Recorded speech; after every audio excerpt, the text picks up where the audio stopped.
ndi ku kungu gwaleeta nti ekyo ogituleetera tinga Kyagulanyi yakikola mu 2015 na project eze ono mu 2024 project kwe yajja nga yakukumba abayimbi ba Uganda kuli mudala kuli batale ku State House yagaana oba kitegeera now you can ku table osobola okubeera nga olinako elements ezisobola okuequating ezikwata obodda byonna byonnyonnyola ku table y'omusajja ndaba obu box sirabaho ka box katiki oba sirabako musically yes akabox tekatiki yes tekatiki economically or financially the box does not tick education doesn't tick marriage the institution of marriage doesn't ne sabazi ebiri mu ebiri wokati it is even a wrong timing to bring such an argument omusajja ayina byadiringa nabyo obo kitegeera so ngawe nabajjonyode wali mu kusooka we are not trying to send the other character doesn't matter at all. It does matter. But at which level? Because equation kitegeeza manyi kubanga genkanankana. And yes, the man is saying he's not talking about Kyagulanyi of Kale. And as we are not talking about Kyagulanyi of Kale, we are talking about Kyagulanyi before joining politics. 2017 yawe tukoma our meter. No later no. The longevity gyalwa mu game. Someone yali ayingidde mu 2 na akagoma paka 217 myaka 16. How can you compare it to someone ayingidde 222 paka 225 3 years plus si myaka 16 ndana 2 paka 217 myaka 16. Okay. Yes. Vis-a-vis ono wa 222 paka 225 myaka 3. Kati ekintu kya longevity tochitadde into consideration of someone sustaining nze okubeera star emyaka 16 n'ebijjirako Bobi Wine yatuka akaseera nga wabeera z'awantu ekyalo kyonna kisasamala. How did he manage that fame butagenda ku mutwe vis-a-vis ono nga naye abitestinze kati ne bimukuba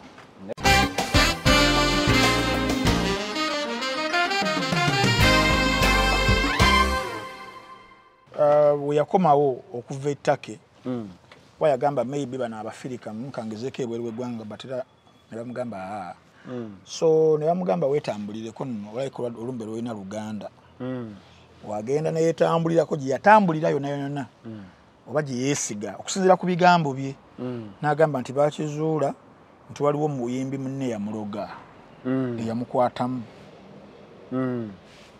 omuyimbi eyamukwatamu we yali gyali mu bajjajja ne bayitaka screen bajjajja balina bu screen baleeta ansasi bayitaka screen bagenda omuterako ekifaananyi nga kiriko omusajja alina channel O bajjajja abalina screen nga mazzi gali mu kalabashi njagala manya screen kabeerawo kulazima screen zino kajja bamala okunyenya muzukulu agenda okutemya amaaso ka screen kazaawo kuliko omusajja bamulagako face naye kuliko channel O omusajja yatambulira mugema eyamukwatamu nga alina ka channel O nga muyimbi wa kadongo kamu yayimbako ne bakasozi ng'essaawa zino munnabyabufuzi meya w'ekyengera gwe baamulaga ng'ani abyogera ebyo Daudi Mugema yennyini kankuzannyire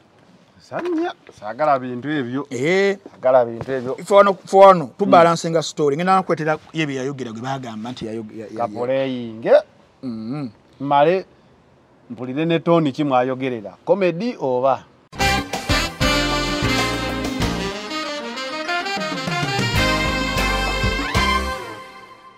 when they withdrew them nga it is the party that delegates tukuwadde woli gundi chifu tukuwadde ne after 2 years baddamu ne balonda ne either ne bakujjako obuvunanyizibwa ne babuwa omulala oba totally ne bakudismissing oba ne bakongera title endala oba ne bakuwa promotion baba callinga ne bagamba tuta kucha assistant oba kucha vice chairperson owa government assurance committee ne balonda Betty Nalwima ojjukira bulungi nnyo ku side ya Mr. Abedi Bwani kanene yamugamba leta substitution nga timu ezibeera Rashford ogusambye bubi, we are substituting you for Rasmus Hojlund. Osobola oganira mu kisaawe. Bakola kya kapa. Yes. Yalemerayo mu penalty ne baba kuba mulamba. We bali nnyo. Kati we balemerayo ani yabalemezaayo yali NRM yali Anita Among yagamba tembajjako obuvunanyizibwa bwammwe. What does that tell you? When someone has a history of defiance, defying decisions as a party, then tulaba muno egenda bera contradiction. Okusigala nga she's a friend, tiyaganya friendship yabwe okubeerawo, but then this one is a political rival. How dare we have what we could call, for lack of a better word, a mole inside us? Nga bituba tuogedde kankwe example entonotono eri logical. Awereddwa card ayiseemu bamuwadde assignment oba bamuwadde role. Then tuba tulina okutuula meetings eza part ozimanyi biki musazeewo objectives musazeewo kino musazeewo kiri naye nga meeting ebedde saa 10 saawa emba genda ku meeting ku hotel emba nywa mukachai. For this one who is a political rival, whose mission I told you nakubuuziza commission za mpuga y'okujja ku Mwami Museveni y'okulwanisa Bobi Wine eriwa gyasinze okukola obulungi. Nana Hub Mouthwash ly'eddagala ettuufu ye nnagakasa mu kujjanjaba endwadde z'amannyo. Amannyo gakuluma bw'ossaayo ekyokya oba ekinnyogo gagasanyalala bw'osenya ovaamu olusaayisaayi oba ogayiza ludda lumu. Senyesa Nana naye weegendereza abafere tebakuguza kappa mu kutiya musange mu famasi zonna. Nana yakakasibwa National Drug Authority. أعوذ بالله من الشيطان الرجيم بسم الله الرحمن الرحيم السلام عليكم ورحمة الله تعالى وبركاته nze Haji Yasin kiza omusomi w'eddwa nkola ku misango bula ly'abaana gwa yalimu okuzaala abonaabona anoonyeza obufumbo n'obutambulamu emirundi gyonna akaabya obwavu atalina mulimu ebizibu eby'amaka eby'emmaali omukisa yagenda ebulaayo okukola toyina mirembe toyina mirimu nsangibwa lugalambu ku lw'ejjinja osobola okukuba ku nnamba ezo ali ewala osobola oyita ku WhatsApp namba zange ezo zolaba ku sikulini yo. Oludde ng'otawanyizibwa endwadde ogezezzaako wangi biganye kati kozesa obutonde kankwanjulire Biva Organic ekulembera Dr. Senjobe Richard omukugu mu kujjanjabisa eddagala ly'obutonde omuli emmere emiddo n'ebibala tujjanjaba endwadde nga pressure ebizimba mu nabaana fibroids okuzibikira mu basajja oba prostate gland enlargement endwadde z'abaana tukolera ne wake up call ku mwami omunafu atatambula lugendo luwanvu ayakozesako enkola ey'okwezannyikiriza nawe wagenza akula mu myaka n'ogenda ng'onafuwa okozesa obucupa 6 sisitimu neddawo. Ate era tulina ne immune boosters wamu ne body booster ayamba ku bantu abatono abagala okwongera ku mubiri n'endwadde endala nnyingi. Tusangibwa Mengo opposite ne Masengere Hamukasa Road. Awamu ne branches zaffe okwetoola eggwanga tukubire ku nnamba noti 752 mukaaga noti 2 427 oba noti 773 454 5 noti 2. Biva Organic emmere eddagala.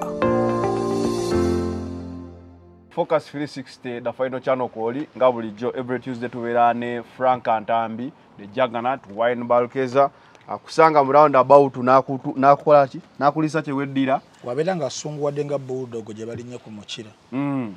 Nina ke nalabye ng'okubalayiniza GNR awo mu luyimba kyolwo lwe bayimba ne Good Nazizi baluyita nakupenda nangamba naye Ntambi okulekawo kijja kubeera nga sheeko kulya ennyama enkaafu so fresh so clean n'omuwala si mukyafu tambula bagamba kapo yaffe eri kulu nga balaafu nina omwami nze gwe yali agamba wa good enough. Nagambye Ntambi hip hop yakuwona muwonyi hip hop yakuwona muwonyi naye kyonna kye kiri ojja kimaliriza sooka obuze kuba tulaba abali ku the final channel mbalamusizzaako nnyo ne mbabuuzaako yonna yonna gye mutuusizzaako engalo olunaku olwaleero abali mu challenges ez'enjawulo ez'ensi abalumizibwa abalwadde abalina challenges mu byenfuna oba mu byennyingiza tusaba Mukama Katonda atukwatizeeko ffenna tusobole okuba nga tugguka omulundi gumu ffenna. Yes, n'okwetonda obutabeerawo lwakubiri lwa wiiki ewedde teri nkola yange yakubanga nsubwasuba oba misinga naye waliwo ennaku ezimu ezijja nga tekiri mu control yo naye regardless we shall be catching up. tulabe. Okay. Anga bulijjo Nana Herbal Mouthwash Nana. akugamba gwe wenna ayagala okuuma amannyo go nga malamu bulungi. Bagamba prevention is better than cure. Yes. So kozesa Nana. Ate gwe yafuna dde obuzibu amannyo gaguba osennya ebibuno bireeta omusaayi ganyenyera ekiswe ekibi Mukama tosobola kunyumya bannanga ataaka nabanno n'owunya akamwa. Nana yajja okuyamba mu mbeera eyo ng'asangibwa mu supermarkets, drug shops, pharmacies, kiriniki ne bajjali bantambi abali emitala wa mayanja mu America eyo yes mu Qatar ebikompala twabirabye Yemen abaana mwena batunda ebintu abana Uganda beera ng'osobola okufuna Nana oyo mpola butereevu nnyo naye omuntu aba ali wano osobola omutumya tulina bannaffe abatera nnyo nga bazifuula baasi mutumyako nomugamba obujja bannange ondetera ku Nana embeera nebeera ng'etambula bulungi nnyo NDA National Drug Authority yamala okubanga emukakasa okubanga abeerawo ku katale ng'ajja. Then Haji yasindikiza musomi wa dduwa gwalina ebizibu ebyenjawulo naawe osobola okubeera ng'omukubirako ku namba gy'olabawo wansi n'akusomera ku dduwa. Abantu tulina ebizibu ebyenjawulo ebimu biva waka ebimu tubisanga ku mirimu so omukubirako Haji yasindikiza oyo n'akusomerako ku dduwa.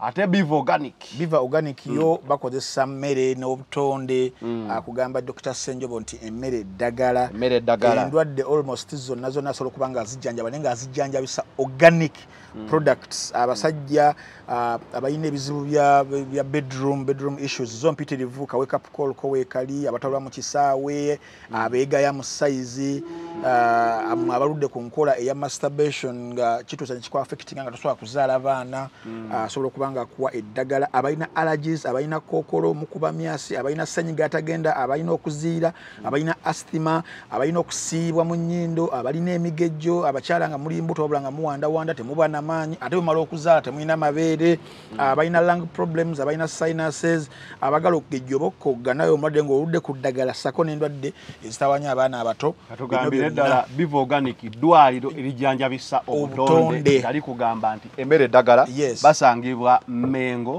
hamu Mukasa Road Kabaka Njagala oba otunudde bwoti ku Ngalabi oba obuuze batunda omwenge omuganda Biva Organic ojjagira bakalina ya green n'otandika kuwuliza wennyini ku nkulu ng'eyo eya Rubaga Road eyo wali wa Dr. Senjobe wali Engalabi ezo ze babajjula n'obuuza Dr. Senjobe Biva Organic babajja kubanga bakutuusaayo. Wembeera ne Frank Antambi Muno watch neyina ekyenjawulo olwaleero kansookere ku waloka movie oba kaseera kayita Mobland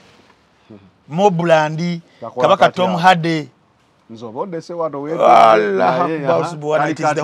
it is the hottest series essaawa zino vije uliyo yakatudde mudda kwekali mbadde mpulira akatrending akakaaba akanokwe kali bakayita straw vije junior okay. Ate vije junior yakomezaawo abasubwa Final Destinations zo zijjukira waziraba episode z'ennyako eziri because waliwo ate empya yaze episode part ey'okutaano era mu VJ Junior kweziri ekirungi kya muno watch nti ba VJs bonna tubasayingira gwe kwasaganya kino so lekabeera nga tuli mu pool of kasavu kanyama kyoyagala kyotwala ba VJs ba Uganda bonna nga 50 exclusively online bali okwo tebabalimba bannange mbwate waluka nakapya akaze waliwo ate link eno bali tebabalimba lyababako sente zammwe ba VJs bonna ba Uganda exclusively bali ku muno watch osobola okubeera nga ogifuna ku masimu abalina Android application zaffe kweziri genda mu Google Play Store abalina iOS oba iPhone genda mu App Store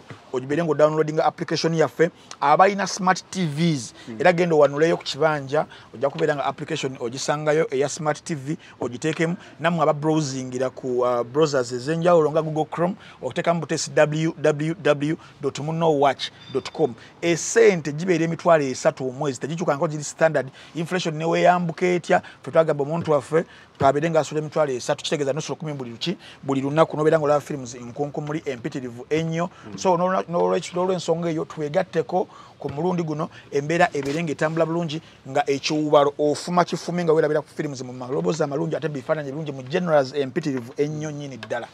Okay, olunaku olwaleero in focus with Frank Antambi show yaffe gye tumanyi obulungi ekwata VAR ku nsonga ezimu oba ez'enjawulo.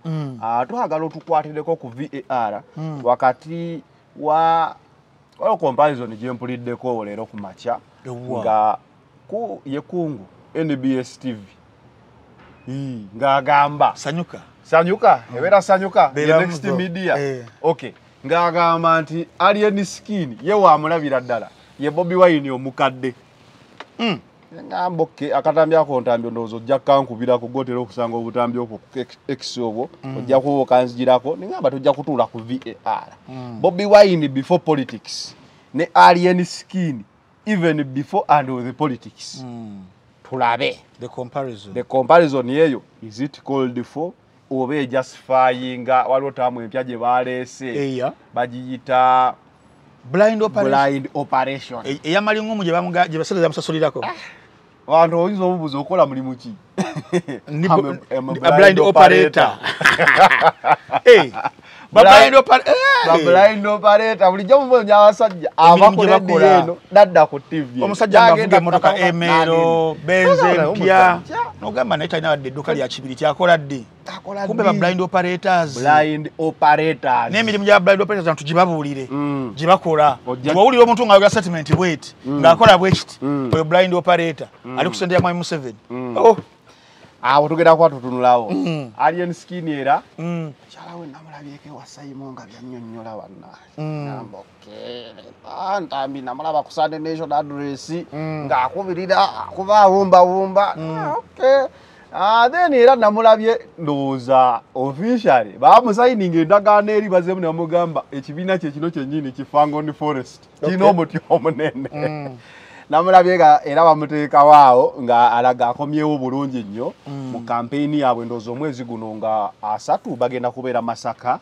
ndowooza nga ambasada waabwe nga waali Joyce Baagala akyaliyo ntwatwa yali Joyce Baagala ne Sseggona ebyabwe tebinnaggwa kaadi ku luno okugibawa abantu bannanyini kaadi bagamba ekibiina kisobola okuba nga kibawadde kaadi naye balina okutunnyonnyola bino naye Joyce Baagala wakatambi akatambula nga gamba ku mpuuga kwafiira teri asobola mumujjako okujjako mu kibiina wa Nuupu naye wali ku mpuuga yamumanya before Nuupu teri asobola mumujjako awetagamba naye banna luyimba lwa Beatles lutya oba lwagondirwa yayimba gongereyo baby munda ddala nti gwatuuka then ojja kuba otunnyonnyolako awo then waliwo omuyimbi bambi afudde Daudi Mugema oba ye David Mugema oba Daudi Mugema erabye ebimu bw'afiiridde eggulu afiiridde eggulu mu woteeri ng'alinda okulaba General Sale amanyi ne gamuggwamu awo alindiridde ebbanga nga talya nza okuba abadde ali eyo yeebase nawulira bagenda eggulu bamala n'omwezi baswami omusajja yabagoba wesanga ku luno bamugambye yeebase ekimala oba yafudde enjala oba yafudde ki naye waliwo obutambi obadde butambula ng'agamba amuli obubi ewalukagga Masiyasi Makiyasi muyabadde amuli obubi naye ate yavaayo n'agamba kansa amuluma okugulu oba kwali kubadde ki so ogenda kuba otukubirawo VAR olunaku olwaleero mu nsonga ezo tujja tambulira awo katutandikire akatambi ako okanoonyerezaako akakungu kusanyuka ng'ali ne mwana muwala Happy Powers Kankalabe Adam Kungu Happy Powers badnaye Alien Skin ne Bobi Wine tewali njawulo goboze enjawulo yo keri wonti kati Bobi Wine agumidde ebyobufuzi tewali njawulo that's how Bobi Wine started kati sounds njawulo weri because on afunye ku experience Bobi Wine on ayingira buyingizi but Bobi Wine what 207 or what 2017 the Alien Skin what 2025 bebamu but at least Bobi Wine had books. He would speak, he would talk and speak, and he makes sense. Touch-cola, don't do it. Even Alien Skin can speak and make. So, Jacob. Okay. From mobile. So, Alien Skin, 20 years of Bobi Wine. Or Bobi Wine at 20. Alien Skin at 20. Alien Skin, how old is he? Is he in 30s? I think I know bang early 30. Early 30, yes. Kwa mwana muto. Wabanga ayingide 30. Kati okay, let's bayina gamba let's compare, but these things are not comparable. Let's go on VAR ku Ngozi statement. Yes. Alien skin ow'emyaka 27 28 Jalina whatever tetumanyi myaka mituufu. Ne Bobi Wine owabirimu myaka ja alien saa zino gyalimu 22 23 24 paka kwa 3 naye tetugenda mutuuse eno gyali olwaleero. Aba babiri ku VAR ku statement ya Kungu. I feel these are not comparable, but for the purpose of the show and statement y'omukulu osobola okubeera ng'omuntulizaako ku VAR. Then kiyinza kuba kigendererwa ki? Kubanze ndaba wano waliwo gaaya I know. blind operation. Yes. It is very absurd to even have this kind of conversation in front of our audience out there. It is very absurd, and we apologize in advance. It isn't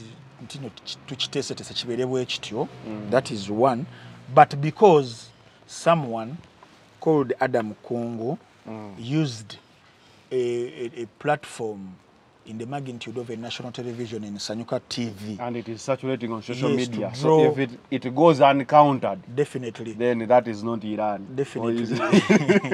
Yes. So that is why we are trying to Counter. not even counter it. I don't know. Definitely. Yes, ekisokera ddala it is foolhardy. It is moronic. It is no, it is moronic. Kategeeza kyako moronic. Kyabwewusa. Okay. For someone to compare oranges to tomatoes, or not even, what is mangada? Mangada bamuyita atya mu luzungu gwe jira? Mangada, it is what? I'm forgetting. But comparing mangada, orange. Comparing mangada n'emichungwa. Mangada size ndozo oba omulaba. Size of a mangada. At least in Uganda, mangada you can have a picture of a mangada vis-a-vis an orange. Tamari. Yes, I think tamarind. Something like that. Yes. So tebisobola bi comparing tebisobola kujja. If you nadala ngoli kucha ekisinga. Walabyeko bimangada bino bibatunda ku luguudo. Ebiri organic GMO. Pechiwo machine. Ebiri organic. GMO babizimbulukusa kibanga empewo obanga alya sponge. Yes. Oh, it is foolhardy to compare an askari with a general. 5-star general. That is a better comparison. Definitely. Yeah. It is foolhardy to compare akatala katadoba ku musana. Now I can it is foolhardy to compare satellite ku Galubindi. It is foolhardy to compare. I can bring a lot of things. But now the comparison is ezo zenyini. Definitely. Tochi kumusana. Oba tochi kumwezi. Kumwezi. You can't really compare. Emunyenye. Yes. Kuchi. You know. Kukatala kebita ka 500 watts. Definitely. It is the kind of comparison Kungu Jaliko. Kungu wanted to draw, wanted to bring, and not to seem like the other character doesn't matter at all. He does matter to those who believe in him. He does matter for how he has also elevated his life, mpola mpola, from the gutters to now somewhere that he can even be, you know, discussed. He has his music. So it doesn't mean that he's less a man. He isn't, and that's it's just like comparing Masaza to the World Cup. To the World Cup. It doesn't mean Masaza doesn't matter. That it doesn't matter. No, they matter, but it is the comparison. Definitely. You know, Masaza it is okay, but don't win Masaza Cup like you would do. Then you say you can take the World Cup. Yeah, you can, like, or you can play in the World Cup. It's like comparing a crippled man to Usain Bolt, and you put them in a race that they should will run. They will run, but they will just run. But ceremonial. But then it is. It is not applicable. Usain Bolt kabaka omuko emisinde. Nomutaka ko mulima baduke mu race. Ozi masajjawo yakomyewo ayina kagambye biwala byokola ki byozongera mu twabimala tomalayo omusajja yakubeba nnera yinye sajja yakasera yinne ngamba ntambi wali kati agamba the king is back. Yes, now but then you manyi kasina kugenderamu nsoka ne building a grand foundation so that buli omaso okubanga ntegeera bulungi nnyo. The reason why someone like Kungu bino betugambye bitasoboka na kusoboka yeye abisobosezza. The reason it is because now esawa zino Bobi Wine, His Excellency Robert Kyagulanyi Ssentamu mukaseera kano has as it was in 2020 as we are approaching 2021 he becomes a project to so many people okubanga babako kye bafuna babako akamera akabredi akajja. It is these times that you are going to hear such statements ezibeerawo. It is these times logenda okulaba ba blind operators abayitirivu ennyo mpulira bawolayo n'okuwola nagamba ze kanumbe when the time comes I will pitch. Yes oba kitegeera. Now it is this time as we are heading to the polls that the blind operators are going to be the busiest. Those who are going to use platforms, especially on media, mainstream media and online media, they are going to be busy. Now we tugamba nti tuka mwezi gwa July, fabawagira omupiira, akatali kabeera busy. Era Fabrizio Romano abeera ku mugano nga gwanswa. Kane mu kaseera kano nga tugenda mu kulonda, ogenda kulengera ba blind operators. Okunyonyola omuntu blind operator kyazze kitya. Kyazze mu situation y'omwami amanyidde nga Frank Gashuba Malingomu. Uyagenze to nga balwana ne omukyala owa ONC chairman amajidwa nga Hadija Namyalo. We bagenze ne bagoyinga personal ne kiwaliriza Namyalo okujjayo receipt nga Namyalo oyo chairman wa office ya ONC eyamba okubanga mobilizing ama Museveni obululu n'okubanga disbanding resources mu bantu abakola emirimu egy'enjawulo. Mobilization kintu kinene nnyo. Buli manyi ngejja mobilizing mu aba ground door to door, mulimu aba media, mulimu abaaki. Kakati omulimu gwate guli streamlined bulungi. Tikati nga olaba Namyalo tiyo mulimu gwenti you are the chairman, you are the overseer. Bana abalala nge mtejiri disorganized, teziri organized. Baba wa the term that is called a blind operator. So they do blind operations. Nga mu bantu, you don't know what they are doing. And in fact they disguise as people of intellect, yes. People of sane mind or sound mind. Nga kijja kwetaagisa omukugu okugamba no onali mukubanga azanya card. So it is what is called blind operations ezo ira kwetaagisa abantu nga Frank to decode. Yes ye baba bataddeyo webale nnyo goddawo nogamba omusajja yogedde bulungi nnyo wamma bwe kiri. Yes ate abasolo beating allegation nagamba nkola mu office eyo ninayo mulimu ki biki not until Madam yazze na exposing ebintu ebyo the man could beat the allegations. Yani badde yekaza kale. He might not have beaten the allegations but yali badde yekaza era nga nawo bagamba why kale katukitwalira awo. On several shows I've seen abantu be bayise ne Frank bamubuuza fe onemu pyono ogwe olyani zeni mutunulizi wa nsonga okitegeera. So now TV zituyambe zigambe tulina Frank a blind operator tulina gundi and of course the blind operator. Maybe it would save us a lot. Era gundi yakimugamba deputy this onali what how about you?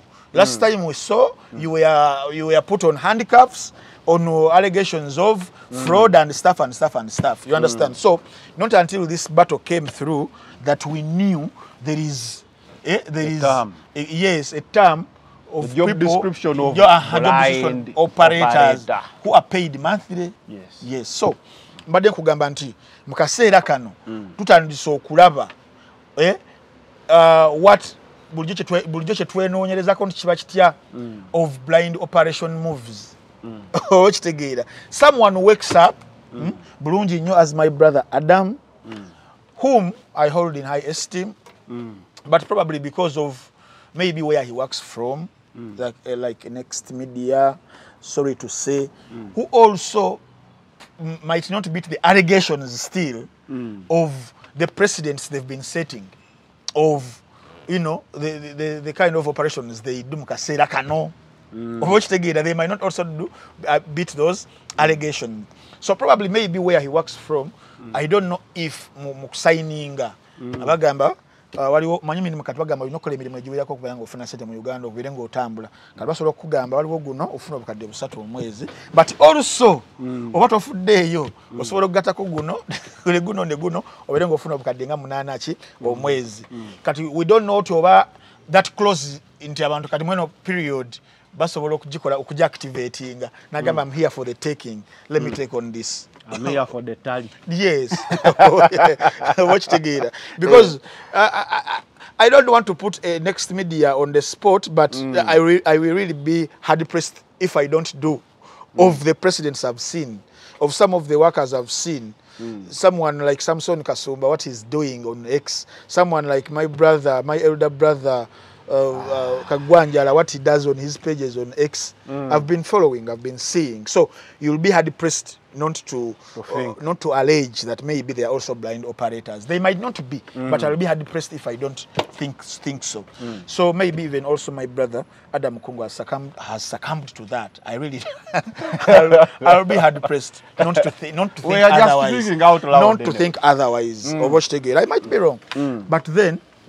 He comes, he puts on such an assertion for the public, and then one of the reasons for that such a statement, to debunk it, is to shape perception. Yes. One of the main roles of media, primarily it would be to inform, educate, entertain, right now as media was commercialized, then mulimu ate emirimu emirala egireta sente empitirivu ennyo n'okusinga biri for a business okusigalawo. Don't you think tolaba TVs ezize ne ziggalawo within just 2 years or 1 year? Oba kitowooza tezalina abantu ba educating oba ba informing abantu. But then these others zigenda kubeerawo ebeere nga badde TV station emu zifuuke 2 zifuuke 3 zifuuke 4 efuuke media group number. Naye nga guluza sente ziba ziva mu advertisers bokka oba kitegeera. So waliwo emirimu ng'egyo egisobola okubeera nga gijja because media is shaping a perception ne driving narratives okusinziira ku he who pays the piper will control the tune. Kati mu kaseera kano nkuzzayo kemabega mu 2020 nga tunagenda mu kaluka 2021 wano ndaba nga it is just a replica of what happened back then. Okitegeera wali no it wasn't a comparison, it was just okuddira omuntu eyesimbe ku mwami Museveni amanyiddwa nga Kyagulanyi okumuteekako narratives zonna embi. No sina muyimbi buyimbi oyo muyaga oyo musiyazi oyo muki. You remember how the blind operators what they did. Now omuntu oyo n'abalema okusuula because he had the will of the people. He had the will of the people. Abantu nga bo bagamba n'owoyogera otya akali akayimba ka neonkuba emboko kati abantu bagamba twagala ki twagala mulaasi. Kakati saawa zino tactics zikyuseemukko. Now mu lutalo luno Robert Kyagulanyi Sentamu akulaze ntino he has the masses abantu abalina but abasinga obungi olwa demographics z'eggwanga nabikiwe byonna bavubuka.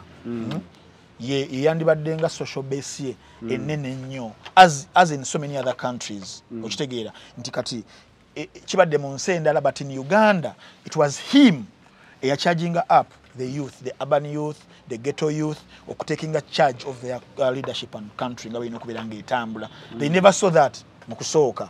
Jukira rulinga politics alika abantu bayo abantu be bana balina okuteesa bana balina okudriving narratives bana analyzing because the regime has also come of age. A regime of 40 years, trust me, wabeerawo abantu abakuze mu age emyaka nkati bali mu 30. They can make their own decision. Baba tebategeera ziri 10 years ezemabega. Awo bazadde baabwe bali babategeerera but they have come of age now. Nti mu Uganda osanga abantu abali mu regime eno ababaddewo essaawa eno bali mu 30 something and 20 something and now they influence politically. Definitely. They see Bobby Wine gwe bakuze naye ate naye tabalese ate nanti ekikulu nti yabaleka bangi nnyo abadde emyaka gya Robert Kyagulanyi Sentamu abajja mu byobufuzi naye nga tebakimako mu gigi gwe balina kukima wansi. Oba okitegeera kati Robert Kyagulanyi Sentamu tabalese yazze nabo n'abagamba nti amaanyi gali muki gali mu mmwe. Kakati wakati awo mu kwagala okulwana social base eno eya demographic tugenda mu demographic ya age gibagala okubanga balwana so bafuna ba players abenjawulo kujja kutapinga mu base eno okugicyankalanya oba okitegeera naye nga gye bakoma okugezaako they terribly fail babigezezzaako bingi but then bagamba tusigale nga tukola ki nga tugezaako now there comes a person from also the gutters who is called Patrick Mulwana who also passage ye nti nayo ayisemu avude mu gutter najja nafuuka artist then wafuuka artist n'abaako baskaskako he painted the story of Bobby Wine look alike oba it is called charisma and character and kind of aura ya personality bwetyo muyita wanabi ebigambo obisulawo buzuuzi olinganga Irani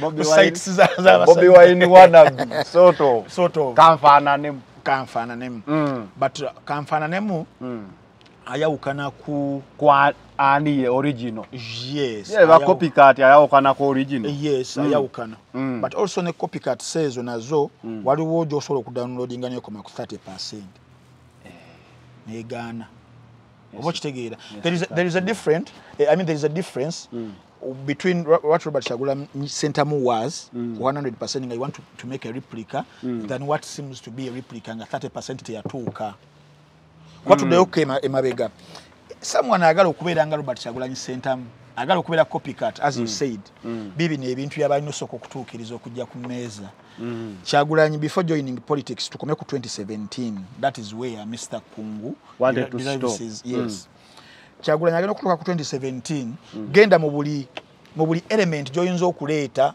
ey'omuntu gwe tuyinza okugamba nti oyo naawe obulamu abumaze ali successful tugende ku education yali agimaze ng'alina ne bachelor ng'alina ne diploma ye mu MDD awagimaze tugende ku marriage yali agimaze nga bamugatidde na Lubaga Archbishop Mulamba si father Archbishop enkuzo enguli gyakuzizaamu abaana be ne family awamu bona it is intact obositegeera tewaliwo then tugende ku financial stability yali abimaze entrepreneurial skills yali abimaze obositegeera banolavu then wetuge ebyo nga abirina kati gwe yagala bela copycat bino byobinosoka okuggusa then ku downloading obere carbon copy now ekikulu ennyo ate ekirala ebyo bisobola okugaana but then how about the artistry artistry ya making Robert Kyagulanyi Ssentamu tuli mukubera nga tulaba ono someone agenda okujja akompozinge oluyimba nenge nyi oluyimba lulina impact ku society eri life lasting oba kitegeera tagenda kukwata oluyimba nga ebibuuzo oluyimba nga ghetto oluyimba nga Jennifer mutugambireko oluyimba nga buyonjo oba kitegeera obuyimba nga akawulu tekatwawula ennyimba nga weesootinge ng'ennyimba even after 50 years they still carry a message ennungi kakati otujja mu politics wano nga Kyagulanyi Ssentamu yennyini era mu artistry we akoze ennyimba ng'ezo ezi-impactinga kyetuyita social change nga zitakolenga ku social injustices eziriwo because bulamu bwe muntu tuwangaaliramu obwa bulijjo gwe mu artistry yo mu catalogue yo what do you have katodaawo kati ennyimba tozimenye tutandikidde mu music Bobby Wine oweeje emyaka musical kati Kungu alete side ye ayinza kuba ki eyinza kubeera ki nti banna because olaba nabadde nnyonnyola omuntu ne mugamba nti mu intellectual debates ntambi I can come and defend a position eri weak nga in fact nfu nene njerevating ne seeming okubanga ntuufu olaba ne mu mirimu gya blind operations they have to go back into classes bayita abantu nganzi. You want to be a blind operator? No, mbasomese.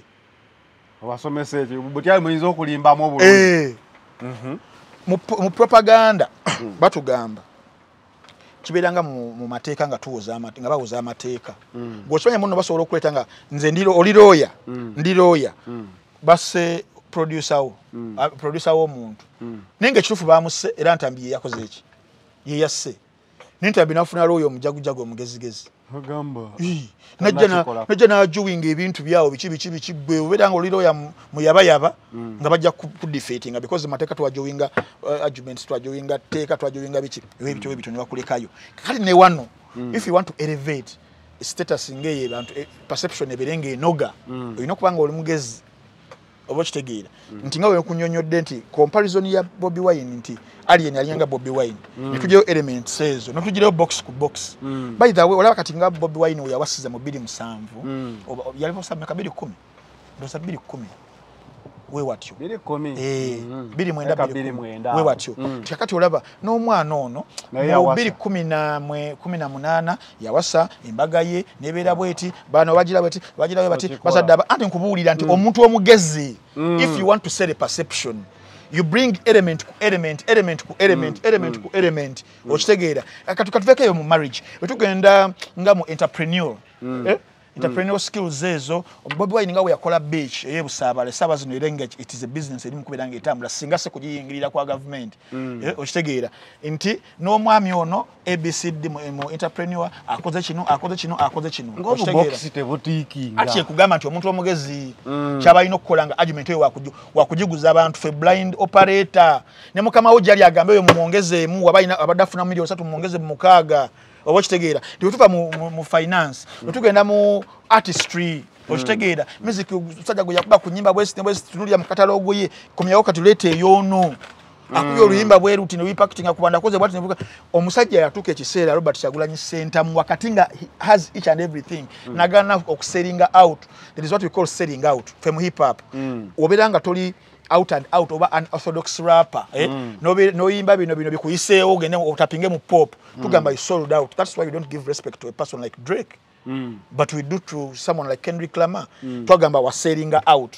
Bobi Wine wakatinga buli kimu akifunye buli kimu akirina nagana okusellinga out baita project baita tubonga nawe yaliko millions and millions of money. It was a magnet eyasika buli muyimbi wa Uganda yali wa man cream de la cream except who for someone like Bobi Wine nagana then vis-a-vis ngato yagala mwekwetinga nti project weze eyokukakanya Robert Kyagulanyi Ssentamu ne bannansi ba Uganda abamu making okuva mu gutters okumufula kyali project we yajja teyagenda ngamba oli ndi kukungu gwaleta nti ekyo ogituleetera tinga Kyagulanyi yakikola mu 2015 na project yeze ono mu 2024 project kwe yajanga ya kukumba bayimbi ba Uganda kuli mudela kuli batale ku State House yagana obo kitegeera now you can kutabo osobola kubeera ngo inako elements ezisobola kuikwetinga ezikwata obodda byonna byonnyonnyola ku tebo yo musajja ndabo obo box sirabaho ka box katiki oba sirabako musically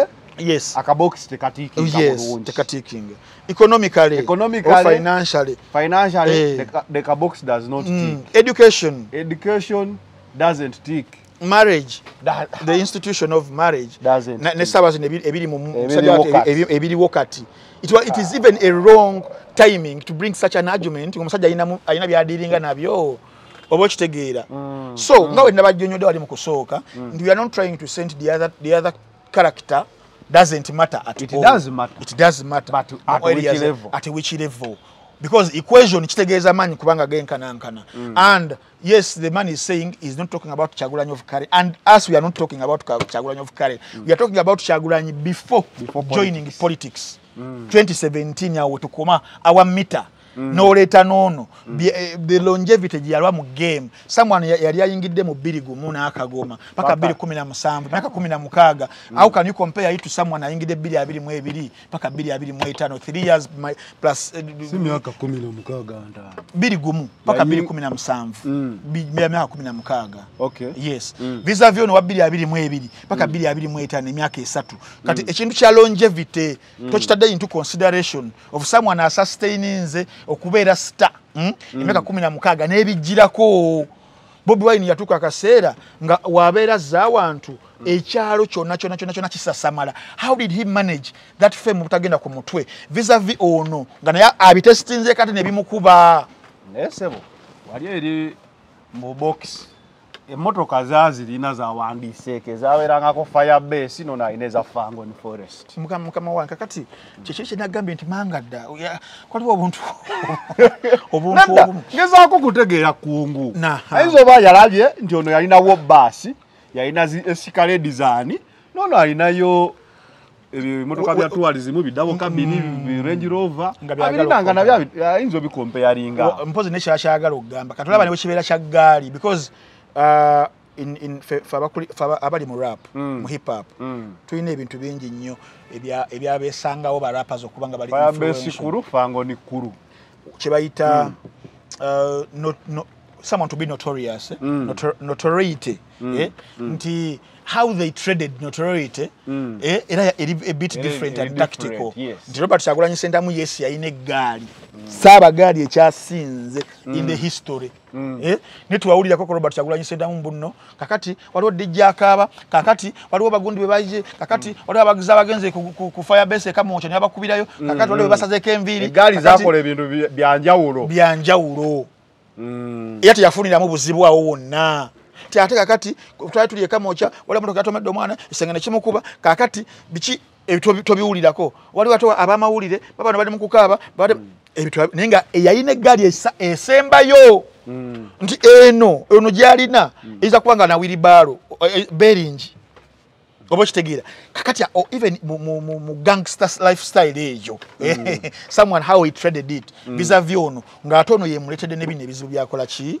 byalimu to look at his trajectory do you know what trajectory means oba kitegeera someone omupime gyava wano bwati gundi ye yambuka etya oli yambuka emyaka 16 uninterrupted wadde yafunangamu challenges but still trajectory yali ki on the rise ngeyambuka bwambusi kati eri mu kukkirira speed kakati Mr. Adamu Kungu what gives you I don't know wazukukidde ku side ki ey'obuliri to draw such a comparison I really don't understand oba yalabye bino Alien byabaddeko n'empuuga n'agamba ne Bobby ono yayimbako kwawo abadipyawo gundi ani muganda we ono Eddie yawe nga kwe yasinzidde n'agamba the other one was DP this is DF nga yaladdawo awo era ndowooza era discussion yaabwe baddawo but then also when we are there manya nzenzeyo element emu kwemu nenziyingiramu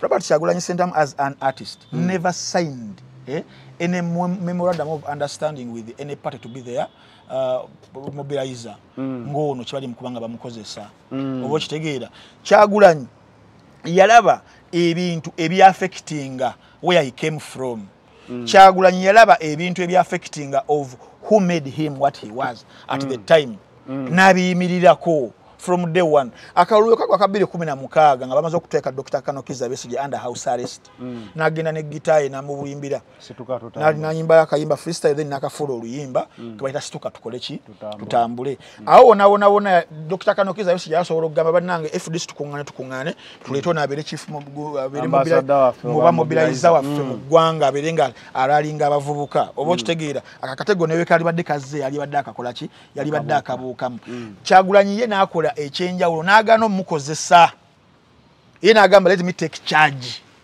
likankwata omumuli guno mulise leka mulise ne DP ne we yajja ojjukira bulungi meeting yali awe ensambya ya Mawu ne Mawu yabadde ali mu delegates conference embalala era yakikonyeeko nagamba Kyagulanyi twagala okufrontinga ne twagala soka abere mobilizer baffe because ebitabe na ompozi we bafulira kabiri yes okay awo naona omusajja buli kibamusomeramu atulamu bwati nagamba nedda this isn't best for my interest and for the interest of the country and then nakubaba Apollo Kantindi nakubaba ni aba Sebalu aba NRM najja nabera member of parliament akati soko demokeme bwagwe kungu wakati wano muziba elections kale zibaddewo oba mu political gundi zona onwachi yetafuna yokko nagamba naye kangende mbeko leadership wenji kolera awali structured leadership as a leader he cannot do that because what I know Kyagulanyi we yamaliriza or education why don't you factor in each and everything Mr. Adam Kungu obo kitegeera now when the worst comes to the west omusajja yena taking a charge najja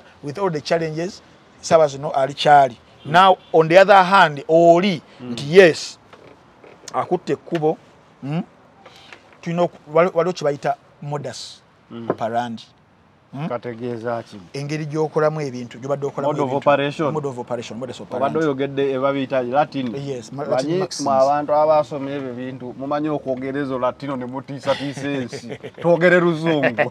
Mode of operation. Mode of operation. Mu Latin bakayita batya? Modus operandi.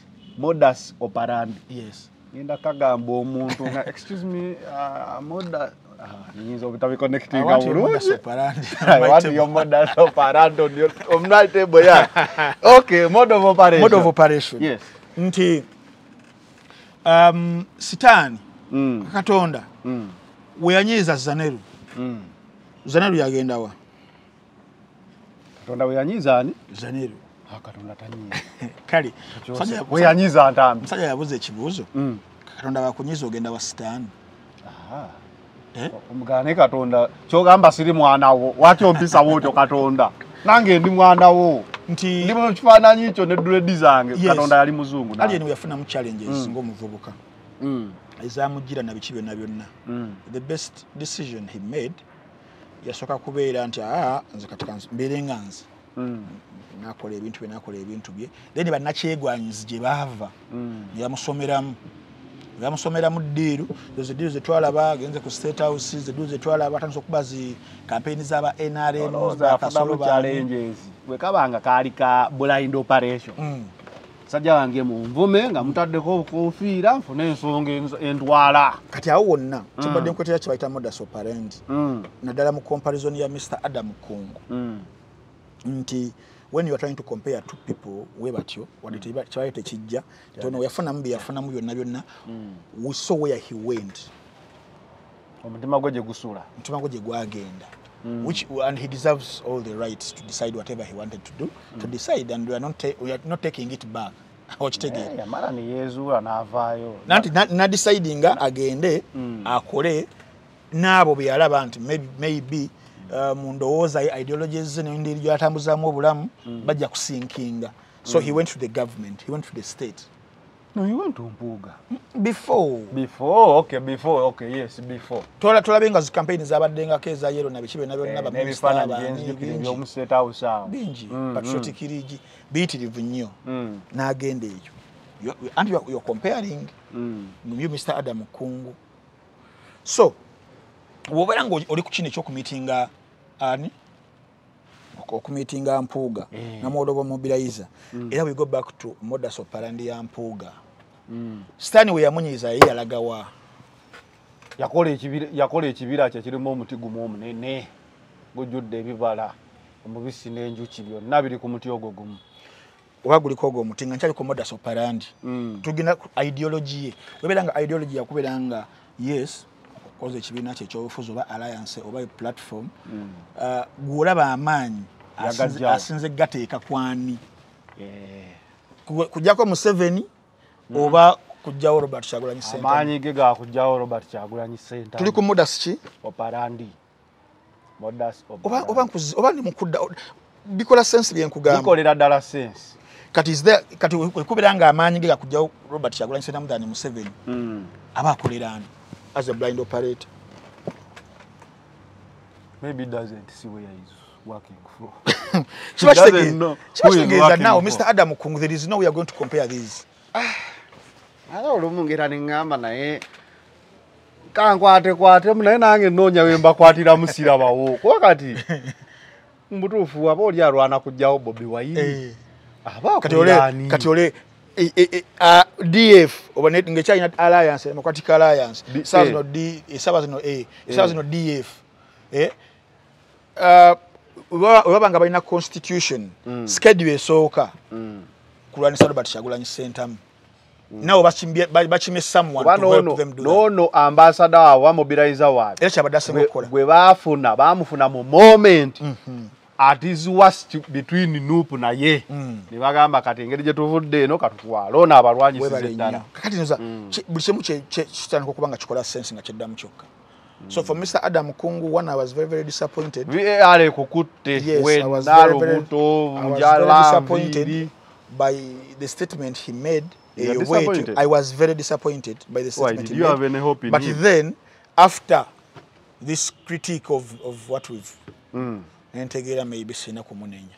Nze I'm not disappointed. You have to, you know, After all, I was you have to irritated. defend where your bread is buttered. Yes. So his bread is buttered the other way. We are tuli mu mbeera ya blind operators. So Mr. Adam Kungu, you enjoy your salary wherever you get it from. Yeah, it is what it is. Okay. I wasn't disappointed at all because I didn't expect anything. You didn't expect much better, something much better.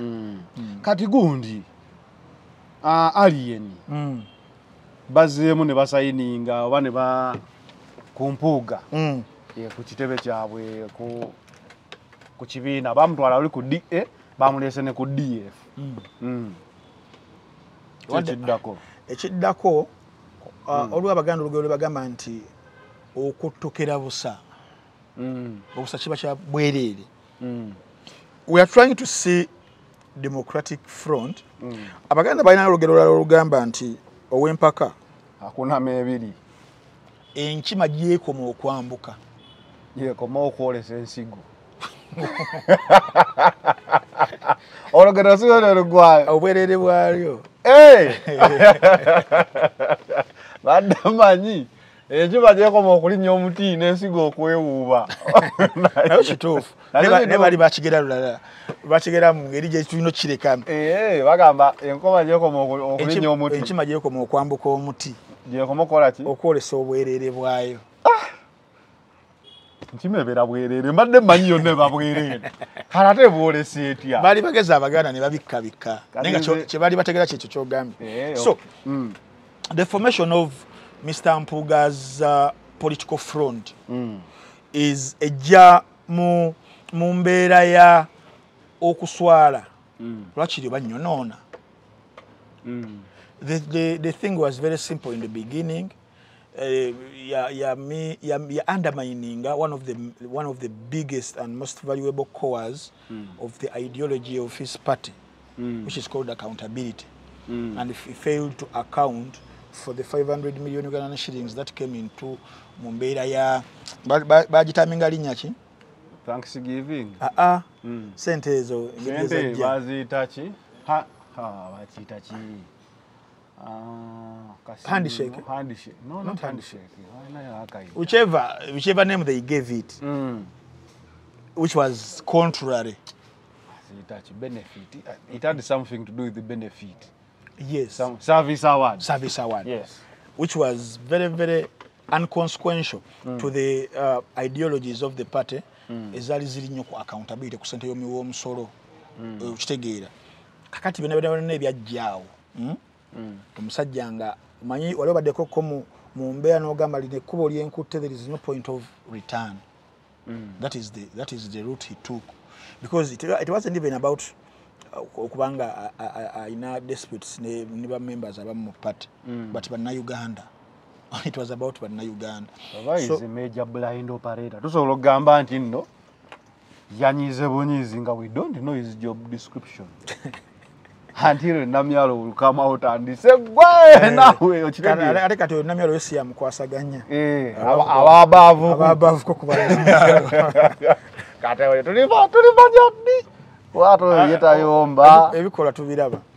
Tulabira ku bikolwa byabo. Yes, twala ku bikolwa byabo. So, waliwo baddekaawo mu nnono.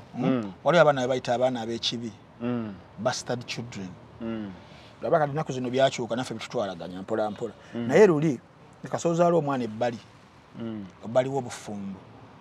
Wabeeranga mulenzi n'obanga ofudde toyina mwana mulenzi mu bufumbo. Tebasobola kumuwa busika. Kyali nnyo mu gundi ez'enjawulo, societies ez'enjawulo, Ireland, Scotland, eyo wewati babayita ba bastard children. Nga tabana rights za mwana. Nga tabamwana kifo mu family. DNA zaali zikyuka. Kugabe bulina omuzina how they do their things ebyabo. So ekintu ekivudde mu kibi, the product evudde mu kintu ekibi, ebiseera ebisinga kizibu nnyo okugenda mu maaso. Ekibanga kimotoka ekipipira. Kipipira paka which causing accident singogana kubanga okitwala mu garage. Now that was how DF was formed.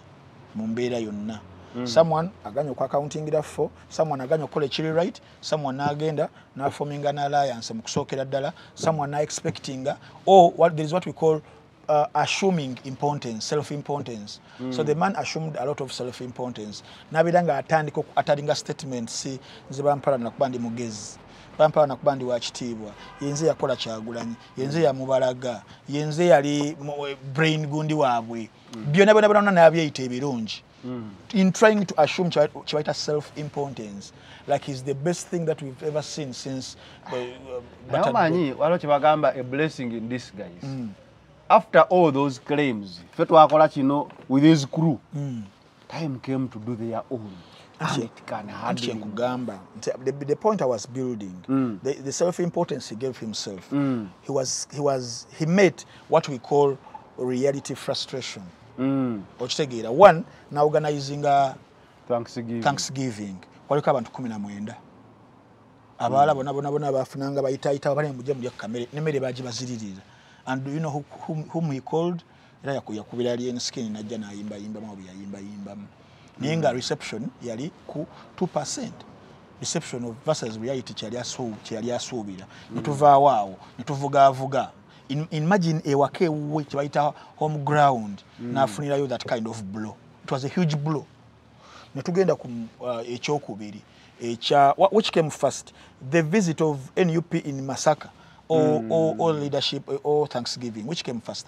But those two, zombie. It was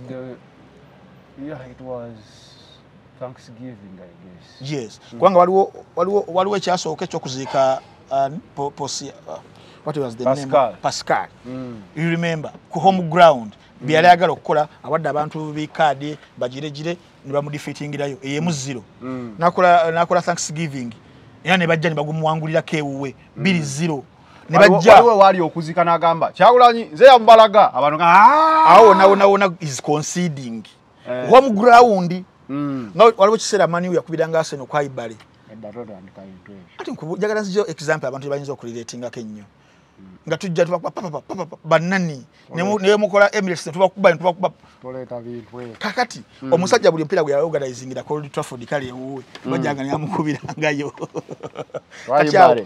kati yawo naberanga aina okudiringa nekituita reality frustration that we've objected you okitegeera but then because he's a seasoned politician oyina okusigala ng'okya survivinga mu mazzi ng'okyabeeramu ng'obeeramu oba owuze oba onyweddeko gw'onywedde then he came n'akola Democratic Alliance era n'asuubira maybe nga ye kimuli mu bwongo nti eno mu NUP maze okuba nga ndekayo maze okukola nga Iran nkuye ku sites zaabwe nkuyeyo bomu nti zigenda kundeetera abantu balala bayitirivu nnyo eneebeerenga safe haven nekigaana kati awo wona as a political survivor a party had to come agikole probably nti tujja kufunayo ko kubabaka bitugenda kufuala mu parliament tugabane kasente kachi ka government iPod n'ebyo ebirala ebiringa ng'ebyo webityo kati so tuli mu political season saawa zino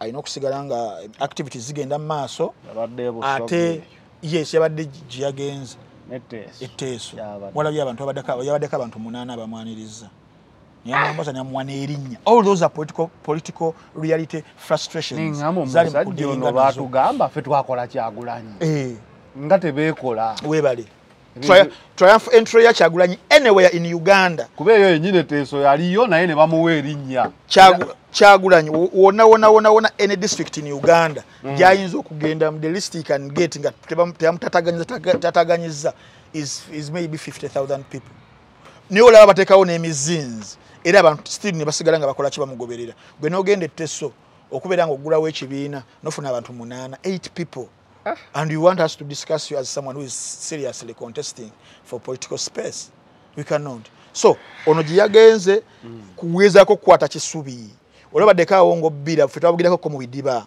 naye nabugirako mu bidiba ubudiba nobako kiwekwata nowekwata kantu nakabera kakwala ifale akaddiye naye kyenzijukira nga fe obogendo wuga olaba ettooke lye bakatema omugogo ogwo tugenze mu kyalo kati n'oguteekawo naye nga omugogo ogutuulako ng'eri ano naye nga Gumanyi okwefuula amazzi ne gaseera ne batandika okugamba omugogo gwassa omuntu. Kati naye ali mugezaako kusurvivinga ali mukubbira. Aliyeni aliwo abanejjango taaseko musajja watunga naye ajja ng'akwatakwatako nga living for another day. But it doesn't mean he's going to survive.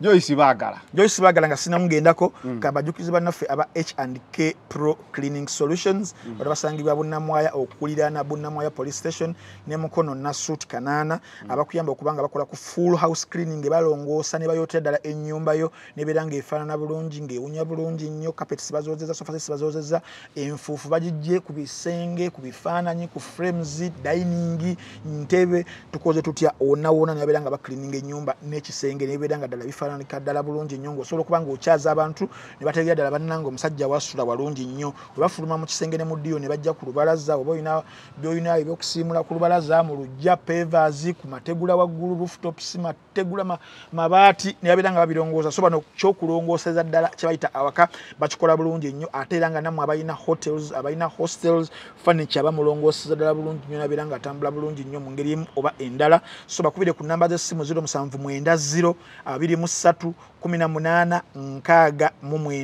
ne 0706 85 25 24 ne 0752 84 0308 beba H&K Pro Cleaning Solutions. Yes. Okay, Joyce Bagala. On the National Unity Platform, do I still relate with Mpuga? Yes, positively. So does that mean that you do not believe Keiko. the Democratic Front and Honorable Mathias Mpuga himself? What I do believe in is National Unity Platform, but I also believe in the overall objective of NUP as an opposition party, of any other political party that seeks change in this country. Are you in NUP because you believe in its ideals, or you are there because you know that's where the wave is? What they call now Masanyalaze. What is the wave? Do you actually know how I joined NUP? Because for many people who do not know how I joined NUP, that is their thinking. But I'm sure for people that know how I joined NUP, they must understand that should not be because of Masanyalaze, like you said. Frank. Sebo. Akatambika. Mukumenya eminya mu Luganda sokoddiremu ko ku muntu yabadde ayogera. The bigger question wano yabadde nti Joyce Bagala, there were two. Joyce Bagala okubeera nga enkolagana ye n'Empuuga eyinza okumwawula ku NUP n'agamba enkolagana ye n'Empuuga tesobola kumwawula ku NUP jakiririzamu politically naye wadde NUP erina obuzibu ku Mpuuga oba Mpuuga yafolinga out n'ekibiina ate awo tewali asobola kumwawula na Mpuuga. That is what I get out of whatever she was saying. Nyamubuza namubuza nti kimubezeza mu NUP is it because nti wevu we wali amasanyalaze wakitogenda mu DF eri best friend wo nakibuzabuza agamba answer yagambye omanyi bwenda yingira NUP. The answer was very vague. Yakize mbulungi. Now tuva kwogera ku Mpuuga n'ebizibu byalina. Mu byobufuzi batugamba oba nga osobola okwa-avoidinga kye bayita political contradiction, avoid it. You have to avoid contradictions mu byobufuzi because you want to shape perception and you control the narratives ziba zijjirako. NUP yafuna obuzibu oba Mpuuga, in fact NUP yafuna obuzibu n'Empuuga. Mpuuga yafuna obuzibu n'ekibiina kye ekya NUP. Mpuuga kennyini we yagaana okugoberera ezimu ku nnyingo enkulu ez'ekibiina kye tuyita accountability mu issue y'obukadde 5. Then he decided n'ava ewaka n'afuuka omuyaayu ogw'okukyalo. Wafuuka omuyaayu ogw'okukyalo n'afuna buta challenges tezibulawokko n'abantu b'okukyalo. Naye taata wabeera ng'afunye obuzibu ne neighbor oba bibadde bya ttaka biki beeyogeredde ebisongovu tebaagaana kabwanango.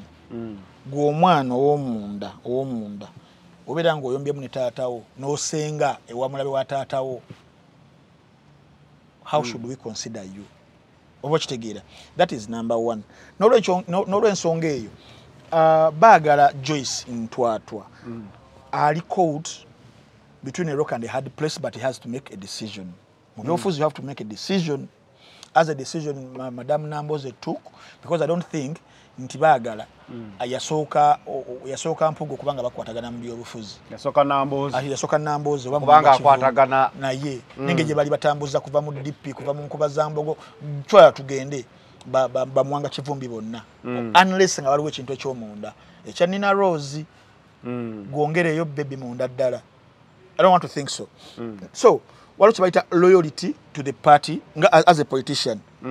Then you can't be loyal to a party and then you contradict yourself to have friendship with someone who rivals the party. Oliwa agamba nti politics aina page kwakoma then humanity niye yongerayo nti ntambi you can be no and I can be you peace.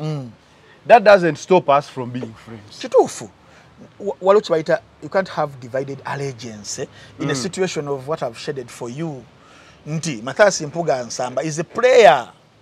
Yes. He's a political player whose ideas rival the NUP. Watuba tulina omwana. I don't see Joyce Bagala having divided conscience kubanga. She came and picked the NUP Gondi applications was applying for the card. She didn't pick DF. Do you know why she's not yet to pick the one for DF? That explains for you the question she was asked. The second question. Are you here or are you still in NUP because you're in Masanyalaze?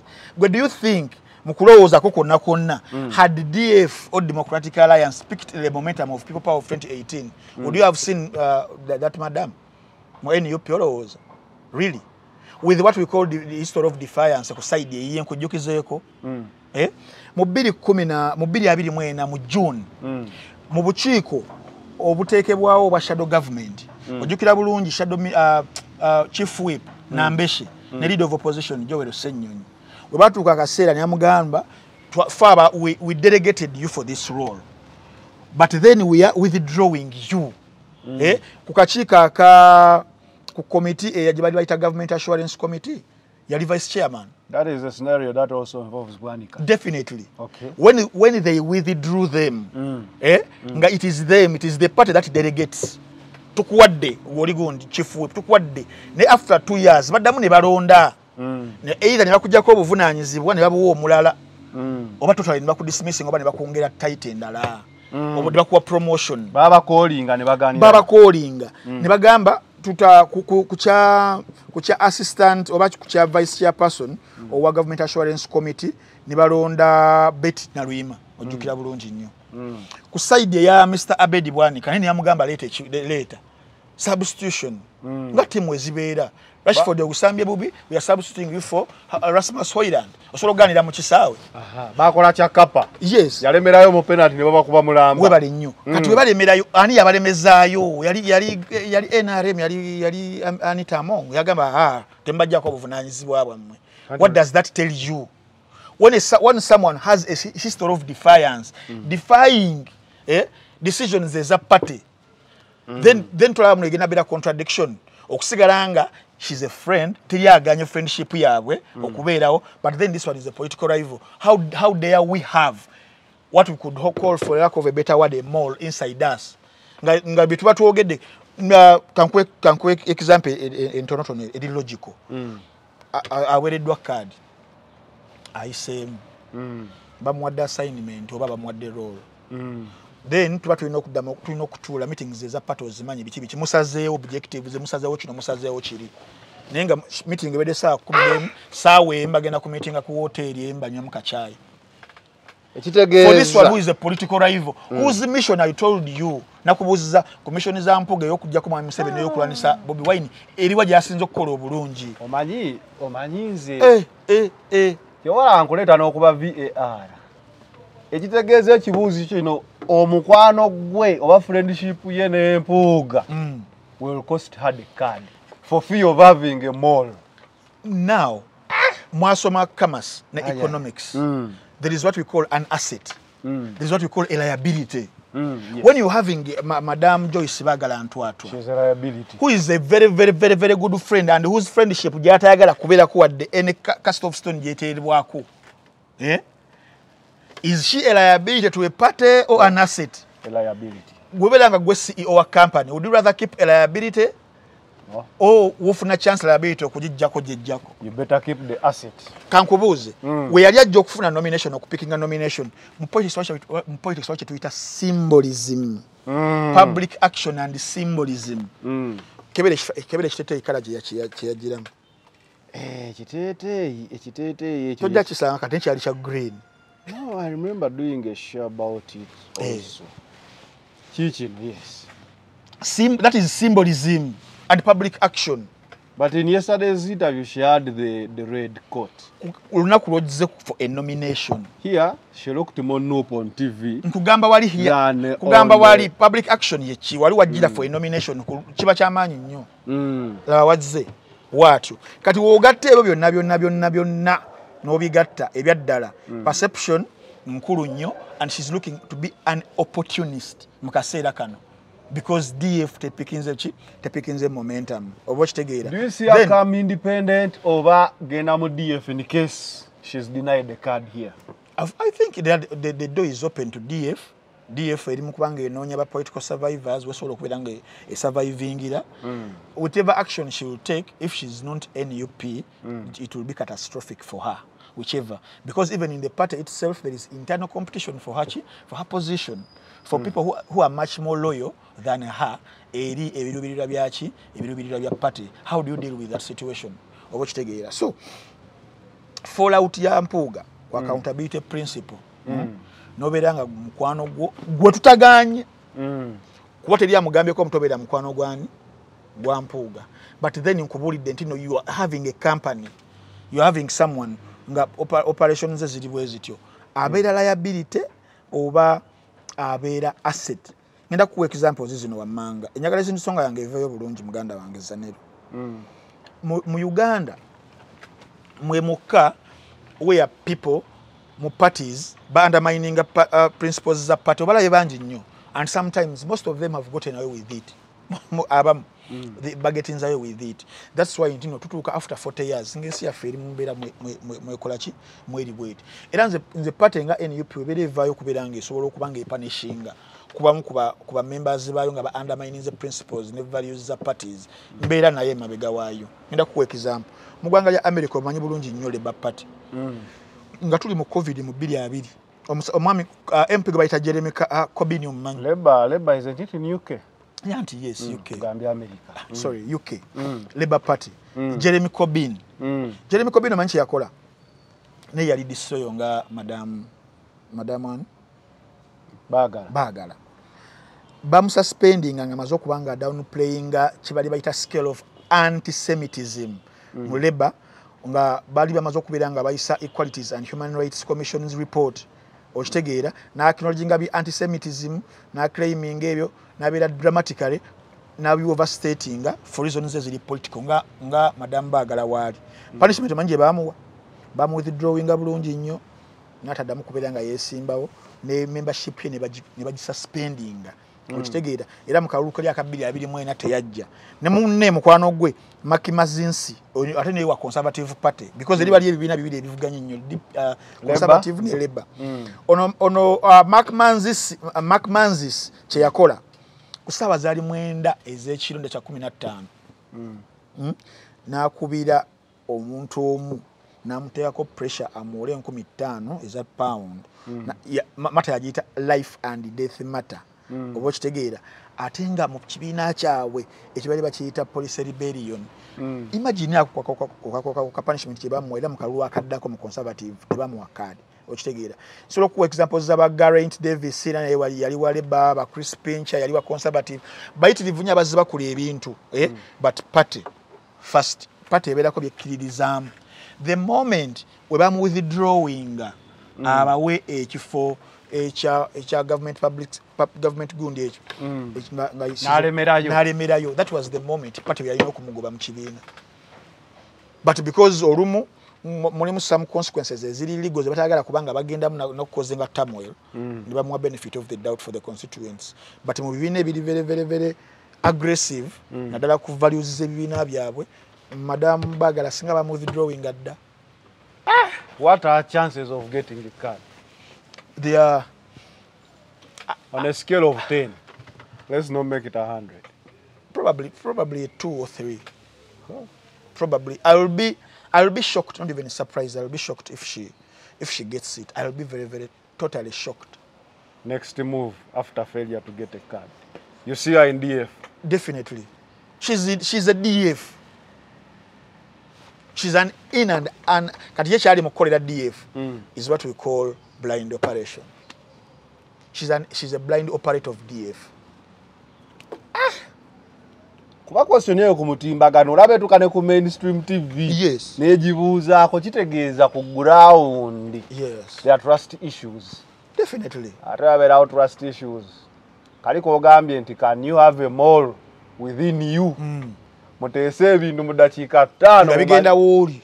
Nga bibabadde nze nkubuuza ekibuuzo kimu kibadde logical. Mpugo kuva we yava mu NUP lolo kijasinza okukola kujjako mu Museveni wakujjawo Robert Kyagulanyi Center. Kujjawo NUP nayo Kyagulanyi. So baba tunaabiwulira taddukirira ndulu nga tweyongerayo kanzuka malo kuddamu kujukizako abantu ekifo kye bayita Ventures Bar and Lounge kisangibwa saidiza wonna jjeera nagamba okutwalayo ko ku rooftop wali waggulu obira ng'onyumirwa muzaniro bannange oli kamera akalungi ennyo balina akamera akawooma ennyo balina kachayi kabeerawo afa abanywanywamukko balina ka whisky akalungi balina cocktails zitabudde obulungi ennyo embeera mpitirivu nnyo osobola okujja no networkingira n'emikwano egy'enjawulo abaana bafaanana obulungi parking bweri wansi security ate ye eri ggulu abaana bafaanana obulungi bakolayo babeerawo ababa bazze okunywa mjuka tuli najjeera abaana ku bootunulako bootunugamba twakola share sembayo omwaka guno tugamba toddayo kulaba abantu bafaanana bulungi sobola kudda waka soke tuwumulemu nga irani Ventures olengera obwana n'ogamba bannange tojja kuddaka waka so olunaku olw'enkya ku lwokusatu toli wakuddaka leero lwakubiri lwakusatu we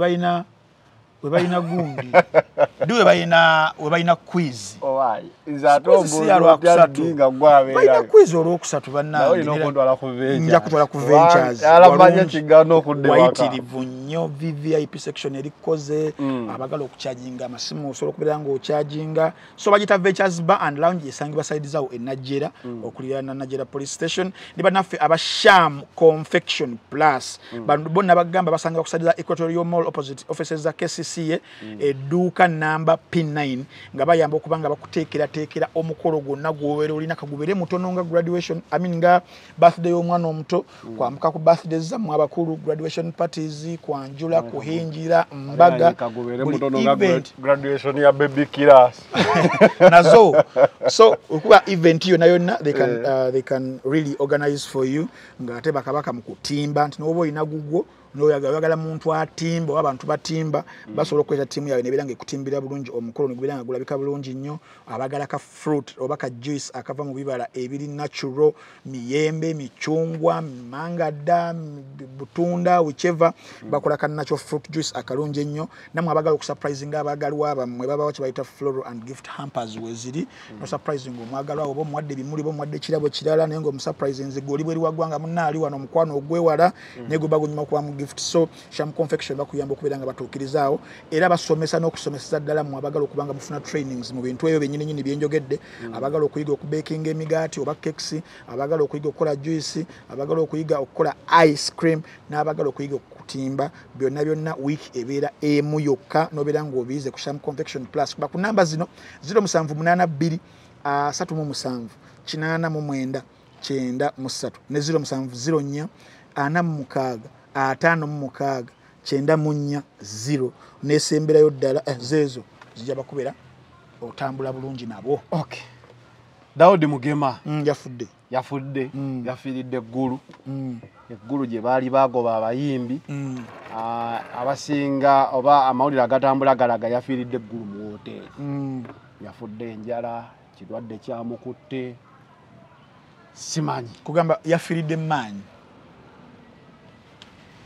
ofira mu hoteri oba ofiiridde maanyi anti tumanyi yafudde naye omwoyo gwe tetuyinza okusaba kuba kate gukyadda yafudde gwamuvuddemu omwoyo gwe omukama katonda agulamuze ekisa amusaasire byonna byonna ebyamusobako abatamanyi Daudi Mugema abadde muyimbi eyayimba akayimba ka katonda w'abanaku teyeebaka naye ku luno bambi simanyi lwaki katonda yeebase bambi omusajja tunabeera nga afa mu bunaku bwabaddemu katonda w'abanaku teyeebaka eggulu yabadde agenda kukola kyeggulu kubanza nzijukira genero yagoba abayimbi eggulu bulira abantu bwe bagenda eggulu eyo bamanyi n'okumala emyezi 3 nga bali mu woteeri ng'amanyi omuntu waatukira okugenda eggulu abakkiriza nti Kampala waganye waba waganye embeera emututteyo ndowooza ebadde esinga kubeera nnyo ku ya bulamu bwe yafuna obuzibu I think 2 years ago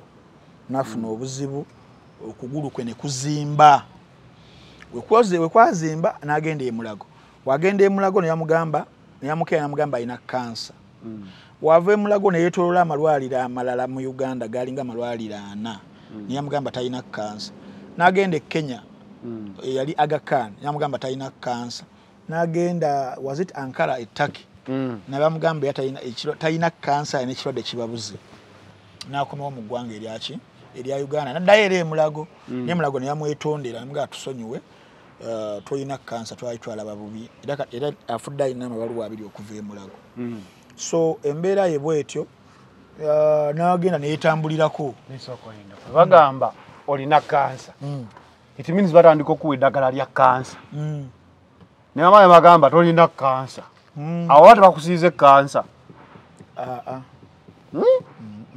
kulira eddagala eryo ly'amaanyi whichever I don't know so we yakomawo okuva ettake wayagamba maybe bana abafirika mukangezeko ebweru bw'eggwanga batera ne bamugamba so ne bamugamba weetambulireko nno olayiko olumbe lwolina Luganda wagenda neyetambulirako gye yatambulira yonna oba gye yeesiga okusinziira ku bigambo bye n'agamba nti bakizuula nti waliwo omuyimbi munne yamuloga eyamukwatamu omuyimbi eyamukwatamu we yali gyali mu bajjajja ne bayita ka screen bajjajja balina bu screen baleeta nsaasi baleta ka screen bagenda omuterako ekifaananyi bakiriko omusajja alina channel O bajjajja abalina screen nga mazzi gali mu kalabashi njagala mmanya ka screen kabeerawo kulazima screen zino kajja buzi kajja bamala okunyenya muzukulu agenda okutemya amaaso ka screen kazaawo kuliko omusajja bamulagako face naye kuliko channel O omusajja yatambulira Mugema eyamukwatamu nga alina ka channel O nga muyimbi wa kadongo kamu yayimbako ne bakasozi ng'essaawa zino munnabyabufuzi meya w'ekyengera gwe baamulaga ng'ani abyogera ebyo Daudi Mugema yennyini kankuzannyire saagala bintu ebyo wano tubalansinga story ngenda nakwetera ye bye yayogera gwe bagamba nti kapoleyinge male mpulire ne toni kimwayogerera comedy oba kale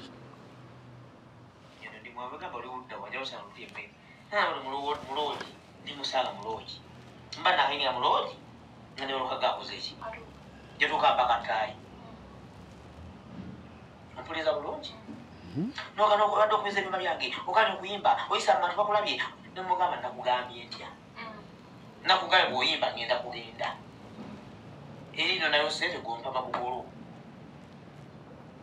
musalanga timbeera kulwana mugenda kuswala walaba oli wena babudde bakuŋŋaanye nangamba weeragalaga oyinza n'okukomaawo olowooza obuyimba bwoyimbye olinawo kyewayimbye yennyini yakinga amaaso ku maaso mwogedde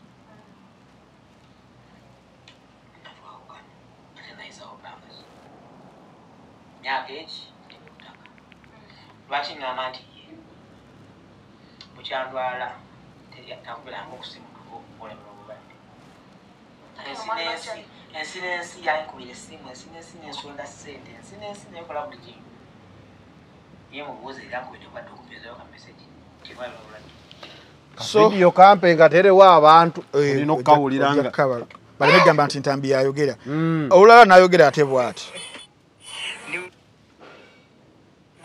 sinando mtawana okugulu kwawona kona nga nechakalira sinando mtawana amango kuwona ande atere ya mvuzo wampona nali nkusi wangezako ne kunnemo kula mani yangu bidogo ne muona kali manyi bulwadde kuno bwa bulijjo kula mani kawoya ne banne bali banuze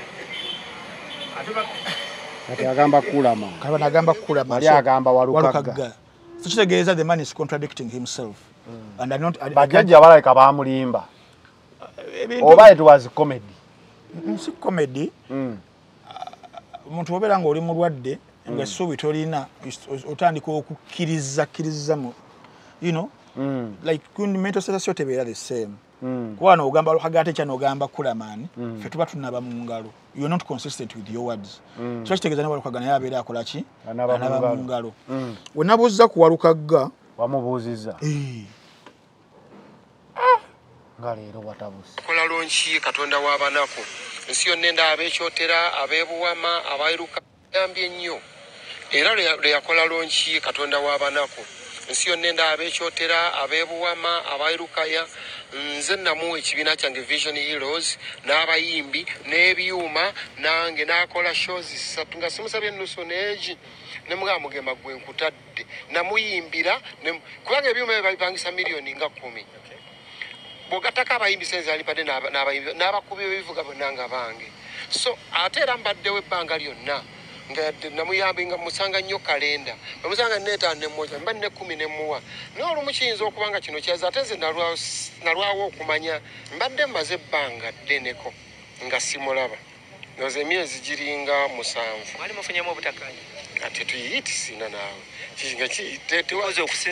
jasi kubeera nga tukola nga tetuwuliziganya mugamba nti amanyi nga nze omutima omulungi kyobola nga ndoza kyamuluma nze omukuba omutima omulungi abayambe ennyo abayimbi abali mu bizibu ngaani ng'ogyeko mugema byogamba ola mu birusimaati nze namuleeta namusanga bwayise nga baloko defense bali bamuyita Adamu ng'amukutte ng'agamba ono omumenyi gundi ono kireereese nga bamutaddeko empingu ne mbalimba nti ono muganda wange yali akutte akadongo ne mutwala ewange ng'asula wange ku buliri n'atandika n'ayiga ebidongo ne mugulira studio gyali mu smart studio kati yakubira abantu yaledi nze namujja ebuwenge ne muleeta ng'abayimbi bonna bamugobye ne muleeta nze ndeesa abantu bangi mbazira tonolo ku CBS Suna Ben eri ku Bukedde Kasinde Ibrahim asamya mu Bright Stars ali kuyaggwanga so bwatyo walukaga we bamubuuza ku nsonga ezo n'agamba talina whatsoever ekintu ekiri personal ekiri eri omugenzi saawa banange mbadde sikiraba walukaga erinnya ddene sente nyingi why mugema I really don't era nze kasita nalabye kano ka video nga alina mulala gwe yayogera singa omuntu abeera consistent kiba kizibu society yaffe nga woogimanyi omuntu akasita abeera nga afudde nga tamaze kujjawo ekyo kikubeerako paka ne kasaali yateekamu kuulamaani ate walukageena ate kuulamaani then kiba kitegeeza maybe yafuna delusions ezize ng'omuntu saagala kuwakanya nnyo nti n'ebintu ebyo tebikolebwa ku bantu bikolebwa n'ababikkiririzaamu gye bali nze simala nnyo ne Shalom buli omugenda okukola ku muyimbi agamba baamuloga yaloga so sijja kwagala biwakanya bantu baagala binkozesaako ogamba tukezise oba tebikola bisoboka naye the essence of playing all these audios was trying to pick out the contradictions ebyomugenzi naddala ku issue eyo yagamba nti walukaga ye yamuloga ate next time n'agamba nti muntu mala yakola ki ye yamuloga wabula ogende eggulu kyannaku nnyo nnyini ddala okubanga Jerusalem Sale Caleb akandanaho industry yaffe bagitta okutuukaawo masajja abagoba misana nani Suna ye Suna Suna omulangira yabagoba misana n'abagamba buli kye beetaaga eggulu bakiteeka wali ku federation. That is all part of what they had done to this industry. Okay, what did they do? What they had done and still doing is thinking that artists, the way they can elevate and enhance the arts industry is to give handouts. Ozo gamba yabagoba ninga tenze solo kulya ntate bali obakyawa sente paka sawa ze. Oba waliwo abasindika awalala era nabo baweebwewo sente. So kiba kitegeeza nti ekizibu teyakijjaawo. So they failed okubanga one era nze bwe njogera ku performing arts n'ennaku enkwata era nsabira nnyo nemekkaaba. Nosobola okukaaba omusajja yafudde omufirika waafiirwa akaaba waliwo kantu NTV ke yakwata kwe kali katambula bali bakakwata ddagayi yagamba bali yamukutte nga alina ku mpingo nkaabemu wowe nsirike kali kuzungulu kadde ekyo badongamba nti osobola okukaabamu. So mwami General Salim Saleh kale bwakanda naho n'ekitiibwa ekingi. If I'm to analyze, he's part of the biggest problem of why our music industry is still in the shambles.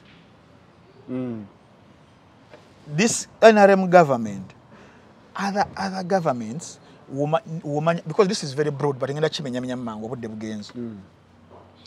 the potential, money and see, abantu abo tubateekayo babirenga batulowooleza tubawa n'obusobozi n'obuvujjirizi ne tubawa wabanga baliwo ministry number ya finance and planning. How do you plan for the people? Okitegeera sectors ezimu if you microscope n'ogenda ku ya arts zezimu ku sectors ezina potential to employ masses okujjawo kye bayita unemployment na biki byonna byonna to eradicate poverty. Arts industry yemu kwezo ensi ya South Korea gendo gikebereko bayina esatu ezijibezezaawo agriculture arts oba endala eri kuki ziri satu wezityo. So arts again ekulaza eti mu nsi zonna if you organize it well isobola okuyamba. Wano mu ggwanga erya Uganda not at any time paka Bobi Wine waze mu byobufuzi okubalaga the potential of what art can do, that it can create someone as formidable as him than they thought they could care for the industry. Ne bali mukuwa someone alina cancer okumuwa painkiller where they gathered. And even then all about the arrival of Bobi Wine into politics bagezaako organizing arts, let me say music, but to make sure it doesn't grow anyone else like him. And they resorted to giving them handouts. When you give someone a handout, obeera ng'oli awadde omuntu ekyennyanja nga tamuwadde eddobo nga buli ssaawa enjala bwemuluma alina agenda kufuna kyennyanja. Kyobulaba nti nono walwadde wadde baagoba badde alina kuddayo kudduka paka waafiiriddeyo. Naye singa industry bali bagirowoolezaako bali badde basobola okubeera nga bagyorganizinga bulungi, structures weziri, amateeka gakola, policies zikola, policies eziri ku for example saba zino tuli mu lutalo lwa streaming, penetration ku internet eri wansi, facilities ntono biki byonna nga bali ku ebyo nti whereby someone abeera mu nnyumba ye tagenda kweta wanyambo obaka ngende eggulu skimming nkoleyo ki project bampe sente obaka nkubire ono gundi ampeye buli kimu ekyali badde nga kiri systematic. But when they failed to systemize the music industry, then they created a cluster of beggars in artists. Artists ne beerabira okubeera as creative as they would have been nti n'obeera creative n'okuba oluyimba lutya era tebikola because tebaliwo systems, then they have to go to guru. Now omwami gyakoze ekigyafiiriddwa. So nekizzayo ku kiri kyenkugambye, that is part of the problem of why this music industry is in shambles, unfortunately. Kibi nnyo ekyamugema. Yes. Tumalirize ne bannaffe aba Vine Fitness Gym, ladies and gentlemen. Vine